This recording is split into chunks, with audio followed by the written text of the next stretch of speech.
Welcome to the Christopher Peter Review Podcast, an economic perspective on salient current events. Welcome, my name is Christopher Peter. Recently, I listened to a friend of a friend talk about his life experience and the perceived challenges that he had to overcome. I say perceived not to really diminish his obstacles, but other people may look at the same life events differently and not set aside the impact of choices made along the way. His main message was that not everything in life happens as expected and that people who think everything is under the control of the person is incorrect. People in life receive no's when few others receive yeses, he proclaimed many times throughout his diatribe. Now, I will not deny the fact that people may follow the same footsteps as those deemed by society as successful and not experience the same level of success, but I do not think you can discredit the impact that life choices play. Sure, there are many people who are dealt a difficult hand or are born into difficult situations or born with physical limitations. But I am not sure many people would be sympathetic to a white male from a relatively affluent background and attended an Ivy League institution as a person dealt a difficult hand. Most would say that person is in a privileged position, especially living in the New England states with siblings who are high achievers. Again, I do not believe in denouncing people's life stories, because there is some truth that perceived barriers can be real to the individual.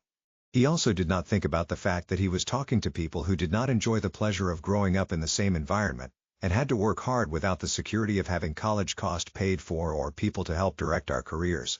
Dropping out of college was not even an option for people with my background, set aside the financial cost. But, growing up where I came from, a college degree was the known path of giving yourself a better chance at making it and being able to decide your own fate. The impact of the mindset that we grew up with or groomed to have can be quite powerful. And how we perceive our ability to influence the world around us can be important regardless of what social class or demographic you come from. The fact that a person who would be normally considered amongst the upper middle class to say the least would feel helpless and having no agency over his future until only recently is interesting. On the other hand, there are a growing number of people less fortunate who realize the need to take matters in their own hands because no one is looking to help them. The real social question that we do not like to ask ourselves is, what message are we telling our youths, our workers, our citizens, and our institutions that help foster a society of hope, innovation, and growth? Our national ethos has taken a public relations beating as people lost hope following setbacks and bad public policy at times. While I understand that it is hard to see the American dream as a reality when so many people are ill-prepared to make the same economic decisions their parents made at their ages, the reality is that there is still opportunity. The path is not as straight and narrow because of the circumstances and environment has changed so greatly, and continues to do so. I disagree with the woke ideology, despite agreeing with the need for diversity and greater access for people in disadvantaged positions. I do think we need to expose more of our youths to knowing what career paths are out there and how to get there. But I strongly disagree with the notion that we should place people in positions they are far from qualified simply for the optics. I think you do a disservice to people when they realize that they can just use the excuse of being underrepresented rather than overqualified. We should be building pipelines of qualified candidates and reducing barriers that channel in feeder lines of relatives and fraternity or sorority friends to positions they too do not qualify for. The solution for market inefficiency is not the introduction of risk or the permittance of shirking responsibility. The reality of life is that we all have agency in our life to a large degree. There are factors and situations we do not control, but we control the skills we possess, how we market those skills, and how we connect with others. If we are dissatisfied with the performance of these areas, we have the ability to improve them. We do not have control over whether our companies cease operations or that we are the person chosen for a layoff when they need to reduce cost. To some degree you may have some influence, but we do control how we respond and what changes we make to proceed in a more effective manner. If you are laid off, that completely sucks, but that does not mean you are not wanted. There is always some other organization that can use your experience, insight, and skill set, or an opportunity to pursue a career path that you were scared to leave the market for. There is always the next decision, the next choice as long as you are still able, breathing, and conscious. The choice to give up or persevere is not made by society. It is made by the person. We need to stop exclusively listening to the voices that try to comfort us in challenging situations and listen more to the one that motivates us to do what is next, the one that helps you understand what can you do better and how to move forward a better version of you. The reality of life is not that the people we view as successful never are told no. Many of them heard no 1,000 times in life. The reason they are successful is the fact that they did not accept that answer. They eventually found a yes. They eventually redirected themselves to a better alignment. The reason why we may not be where we want to be yet is because we are still seeking that yes. And that is okay. We will find out. The important aspect is to not be mad at everyone and everything. Anger blinds you, distorts the reality around you and clouds our judgment. Understand how to better ask the question, how to better influence situations that can turn that no into an emphatic yes, and that is what my friend of a friend did with his life. He found a way to find that yes. The one thing in our social media-driven society is that we no longer empathize with the reality of others. We see others post about new jobs, new life events, and we automatically believe that everything is perfect in their lives. We do not know the many triumphs and tribulations that led them to say enough is enough and pursue a change in career. To leave that employer that did not value their skill set, contributions, or person. We do not know how many times a person failed at relationships until they finally found that connection. Or we do not know how many challenges people who appear to have perfect lives face, but do not talk about because they are not defined by what does not go right, but what they do despite the environment around them.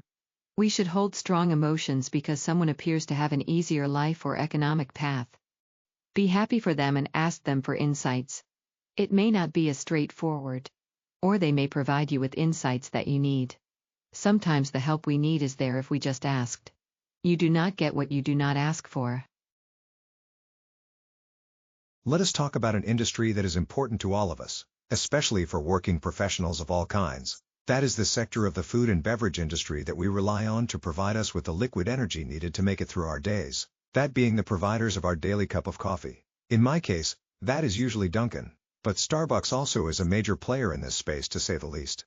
Despite having a new coffee maker and a couple of French presses at home, I all too often patronize the local Dunkin', to the degree that my orders are known and the people that run the locations kind of expect me like clockwork.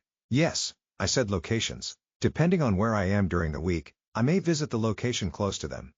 I know the brand name in coffee for many people may be Starbucks, which I do patronize at times, but I find Dunkin' more convenient for me because I usually like to get a donut or two along with my coffee order. Sometimes, I do prep work for the podcast, blog, or other work at locations with ample seating. Some are conveniently open 24 hours. What is good about Dunkin'? In my opinion, the benefit of going to Dunkin' is the ability to get a quick coffee and donut, or a breakfast sandwich, or bagel. Or if you need to buy food for a group, you can easily grab a dozen donuts or a large order of bagels and a box of Joe. There's a lot to choose from and seasonal specials that are interesting. I think their app is convenient and provides great value. They are generous with the free giveaways and many locations will throw in a free donut because you are a regular. While the prices are higher than before, there is still good value when you factor the freebies. Some of it may be tradition. I remember growing up, there was not a location in my town at the time. I used to only get to go to one when visiting relatives, and my uncle, who I spent a lot of time with, used to stop to get coffee and get me and my siblings a donut. The chocolate frosted donut that was and still is my favorite donut. For a while, I was not that brand loyal to Dunkin'. Living in New Jersey in the Philly area, I used to prefer stopping at Wawa for coffee with an occasional trip to Dunkin' with coworkers. It was not until I went back for my MBA that I would go more often to Dunkin' because it was a convenient place to study. The location was 24/7 and the owners and managers were very friendly to us, throwing in free stuff to help reduce the burden during finals time and would sometimes pick our brains for what we thought about how to improve marketing efforts. After this I tended to prefer Dunkin'. While many people I knew and associated with preferred Starbucks or wanted to be associated with the brand appeal of the Starbucks cup, I still preferred Dunkin'. I think my mindset has always been to be loyal to brands that impacted me. There are no perfect brands, just ones that perform better than others. There are things that Dunkin' can do better to improve its competition, or things that I would prefer that they do. First and foremost, I think they need to improve the consistency of service standards at stores. There can be a great variation between locations than what one might find with the Starbucks chains. Locations in the same region or town can have completely different selections, quality of service, and store cleanliness. Unfortunately, I have been to ones that seem like they only offer the bare minimum to consider themselves a donut and coffee shop, and seen others that can compete with a local bakery. The variation of offerings can be considerable. For instance, I went to one in northwestern New Jersey and was surprised to see butternut donuts because they have not been in many locations. If you are in New England, you may see them in maple frosted ones as well. Some places have frosted French crullers, so it can be a kind of luck of the draw approach to what is a franchise model. You do not see McDonald's where one location would offer staple items and others would not. So it can be quite inconvenient to walk in and see limited offerings, not related to stockouts. I could understand if some locations went above and beyond, but I think Dunkin' could do a better job of standardizing location menus and offerings. Also, The app should feature every offering that is available at that location. Many times, I order coffee on the app and purchase food when I pick up my order because the app does not reflect what is being sold at the location. Annoying when you order and there is something you would have ordered if available on the app. I started off speaking about convenience, then ended this segment complaining about it. I do think that your preference away from Starbucks somewhat involves the naming of sizes that annoy you. While Starbucks have been less rigid about what you call large versus grande, some locations in New York City and Philadelphia still hold the standard, which annoys you. Starbucks offers food. More now than before. But I do think it is hard to see them pull out what looks like a Costco breakfast sandwich and stick it in the microwave. Dunkin' does use ovens, microwaves, and toasters. But it is different when you see something being pulled out of plastic wrap, microwaved, and handed to you. Starbucks has a better brand appeal because it connects with professionals, high earners, and celebrities. The coffee cup was reported to be a positive sign amongst the business-to-business, making the person appear as an achiever. So there are a bunch of people, insecure or wanting to fit in, who will flock to Starbucks. Personally, I think Starbucks may have a stronger product and consistent service. I do not mind Dunkin'. But, I think the brand appeal is completely different. Dunkin' is in every person, where you may see anyone from a doctor, lawyer, nurse to truck drivers, bus drivers, and wider bandwidth of individuals. The appeal to the working class also means that its parking lot will be blocked by work vehicles at times, which sometimes makes Starbucks a more convenient option. Also, different location styles between the two chains is also a factor. Some Dunkins are not built well for the environment it operates out of. Starbucks operates both a city model with quick service with some seating and larger, more robust suburban offerings elsewhere that have more seating inside and out. Dunkin' did not want to be the chain that catered to authors, although Chris does not seem to get that message. So there are quick service ones in suburban environments. There are many that have limited to no seating, even if the space is quite large. But Dunkin' is convenient in a sense because it is literally everywhere. Being out in the middle of nowhere, you can find a Dunkin' or two. And some of those are hidden gems with their offerings that are wider than locations closer to civilizations. Again, it comes down to taste and preference. These are competing in the sense of being the two largest top-of-mind coffee brands. Some may view Starbucks as competing with the specialty coffee shops and baristas. Dunkin' may be trying to pull people in who get coffee from places like Wawa, truck stops, and other quick service providers. Our society has tried to separate people from the consequences of their actions by blurring the line between good and bad or attempting to redefine how society looks at certain behaviors. All too often trying to promote the idea that every crime is a victimless crime, which we have discussed in the past as being completely fabricated. There is a legitimate debate to be had on the fairness in our justice system, what should really be a crime, and how to better reduce criminal activity. But, I think we all should agree that people that violate our social norms and laws should face justice. We should all believe in law and order in a consistent manner. Not just when it benefits an argument or position. When we see something happen, we should question whether what we are seeing is actually a crime. While there may be a person who can claim to be a victim, is it something that should be litigated rather than prosecuted? Where people want to make a mountain out of a molehill, calling the police when they should have just talked it out. Next, we need to question whether we are sure they have the right person. We are in an age where there is a great level of technology to help determine true innocence and guilt. But the people investigating crimes and events may not always be perfect and the evidence may lead to multiple people. Are they stopping at the most convenient person or are there other parties involved that should be prosecuted as well? That too will lead one to question the evidence involved and any motivations that may exist. We have seen people talk about law and order, but they do not want to pursue justice.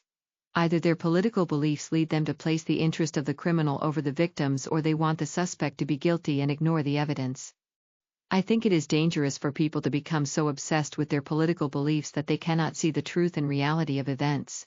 Become so engrossed in the political discourse that they lose consistency with the principles they once believed in. The proverbial act of losing the forest through the trees. For instance, if you state that you believe in law and order, you would not be clearly seen calling for people to attack those individuals tasked with enforcing our laws in the defense of criminals who are a clear and obvious threat. We are seeing prominent members of the Democratic Party calling for violence against law enforcement by telling people to throw those rocks and fueling violence. Then they completely lie about the violence that is being reported by the media, claiming that there is nothing going on, when there clearly is. In the defense of people that need to be removed, these organizations have taken money circumvented from programs without the consent of Congress or the awareness of taxpayers. And being reported that external money is being provided from China. So the narrative of trying to protest against a person they claim is a fascist by accepting money from communists is supposed to change the opinion of rational Americans. We know these protests are not authentic, and people on the fringe are being paid to attend these events to make it appear like Americans do not want criminal actors removed from society. In reality, Americans voted for the immediate removal of illegal immigrants. The claim of there being a lack of due process rings somewhat hollow, as many of these people seem to have deportation orders already in place. Simply the inaction of a prior administration headed by a person out of physical and mental capacity does not provide a pardon for these individuals. Now, there is a person in the White House that is actually working for the people and is doing what the people want him to do. That may be shocking to have someone enforce the rules that we all agreed upon. Rules that are not new. Been in place for decades and added onto by both Republican and Democrat administrations. Ironically, these same blue-haired idiots were slamming the first Trump administration by claiming that President Obama deported more than he did. Now, they are mad. Or at least willing to accept money and a free meal with entertainment. How can you argue against the fact that a person does not have documentation to be where they are and are physically there? Are you trespassing if you are in a house you do not own and were not invited to be in by the owner? Yes. Does that person have the right to ask you to leave? Yes. If you are hiding out from justice, can a person call the authorities to ensure justice for the victims of that person is served? Yes. Democrats are trying to find any issues that can help stable their sinking ship. And they have chosen to be on the side of the illegals they helped cross illegally into our borders, flown them throughout the nation, and provided them with more benefits than they ever provided to the poorest of Americans. Think about how many homeless people you see in New York City, San Francisco, and Los Angeles, to name a few, but illegals were housed in luxury hotels, provided with spending cash, phones, and a host of benefits struggling Americans could only wish to receive. How is that fair? You want people to pay their fair share, but when are taxpayers going to get their fair shake? When are those truly in need going to get their fair break? But we are supposed to believe that Democrats have a message that working-class Americans and the working poor should listen to. The next set of liberal lies is what it is. Especially when it is being headed by a person who does not even associate himself with the Democrats unless it benefits him. How convenient. Democrats are on the wrong side of history. And the blue-haired idiots are not convincing anyone. If you have not already, please like and subscribe to the Christopher Peter Review on YouTube and social media. There are many people who see right and wrong as whether they like the person or dislike them. Some people cannot see past their biases and emotions. President Donald Trump is doing exactly what Americans voted for. Americans were completely enraged when they saw illegal immigrants being dropped off in their communities. They were completely enraged when their tax dollars were spent on people who did not contribute to the system and absorbed more than what could ever be deemed a fair share. While their families were shortchanged, they saw their communities become more congested, less safe, and quite frankly dirty, as these individuals did not assimilate because they did not feel the need to blend in. People were called inhumane for not wanting these illegals inside our border. We were told that we should sympathize with their plights. I can sympathize with people wanting a better life and opportunity, but I cannot overlook them violating laws and cutting the line or harming others as they pursue ill-gotten gains. Also, I cannot accept the narrative surrounding these people. Just because you coach them to say lies, does not mean we are cold-hearted for not believing these lies. I do not believe that most of these people fled here out of fear. It was something for them to do because it was incentivized. Live in a socialist hellhole or move to a nation, recite a provided message, receive benefits, and be prepared to vote how you are told when the time comes. I believe in law and order as well as fair justice. I do not believe that the ends justify the means and that the threat of property destruction should change what you know is right and true. This is not a situation of society being unjust or holding views that are not in the best interest of society. This is a case of enforcing the laws that are necessary to protect society, our resources, and allow for sustainable growth. Americans, whether Republican or Democrat, conservative, moderate, or liberal, support immigration, as long as the rules are followed. I do not agree that it is too burdensome. Every nation has burdensome rules. Ours are not the most stringent. Every nation realizes that you must have strong borders to protect society from threats and plunder. That is the reality. Why are these progressives trying to regress society back to the biblical nomadic days? Ironic for people who are agnostics and reject any association with anything religious. The mindset that we live our lives with matters. The saying that if you think you can do something or you think you cannot, you're probably right is true. If we want to increase success and prosperity in America for future generations, we need to increase the number of people who believe they are the driving force of their futures and that they can be better tomorrow than today based on their actions. We need to stop selling doubt and dependency. We have to foster a society of hope and honesty. Americans can handle the truth and can be accountable. The only person that can drive change is the person you see in the mirror. Public policy helps, but it cannot change your situation if you do not make the right decisions and actions. Americans should not feel bad about the need for increasing enforcement of laws, including those ones beyond immigration laws. If you go around any community in New York, New Jersey, or Pennsylvania for example, these are greatly impacted by the lax morals of people who no longer behave responsibly, people who abandon any sense of the common good. Therefore, they create dangers for those around them as well as themselves. We all have the responsibility to be more considerate of those around us and not harm others. People no longer stop at stop signs, stop lights, or yield properly. People do not treat customers respectfully or respect the property of businesses and others. Then they complain about businesses pulling out of their communities or not wanting to hire people that act like them. We all can be better. Be more considerate to others and be more accountable to being part of the solutions that make our communities more productive, innovative, safe, and united. A big thank you to the audience for experiencing this podcast. The Christopher Peter Review, your source for an economic perspective on salient current events. Please continue to visit the Christopher Peter Review at www.crcreview.com for more, or subscribe on YouTube.